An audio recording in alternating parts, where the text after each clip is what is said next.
মানুষরা ভালোবাসে, জাতীয়তাবাদী দলকে ভালোবাসে, আদর্শকে ভালোবাসে। যে পলিসিগুলো আমরা নিয়ে এসছে আমাদের চেয়ারম্যান জনাব তারেক রহমান অনেক ক্লিয়ার, জনগণের জন্য, জনগণের ম্যান্ডেট দিয়ে আমরা ইনশাআল্লাহ আমার মনে হয় ধানের শীষকে জনগণকে সাথে তাদের সমর্থন নিয়ে বিজয়ী করতে পারবো ইনশাআল্লাহ।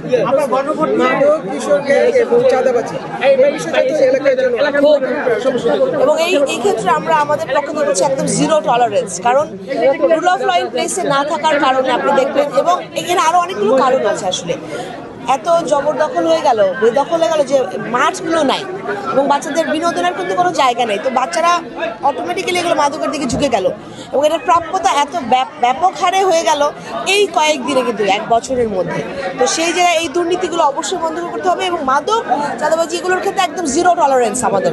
সো আমরা এই ক্ষেত্রে কোনো, কারণ আমার সামনের প্রজন্ম, ভবিষ্যৎ প্রজন্ম যেন ভালো থাকে, ভালো মানুষ হিসেবে তাদেরকে গড়ে তুলতে পারি, প্রত্যেকটা নাগরিক যেন নিরাপত্তা পায়, সেই জন্যই আমাদের প্রধান গণভোট নিয়ে অবস্থান অবশ্যই হ্যাঁ এর পক্ষে, যেহেতু আমরা সবাই সংস্কার চাই এবং এই গণভোট নিয়ে আমাদের দল থেকেও বলা হচ্ছে যে আমরা হ্যাঁ এর পক্ষে।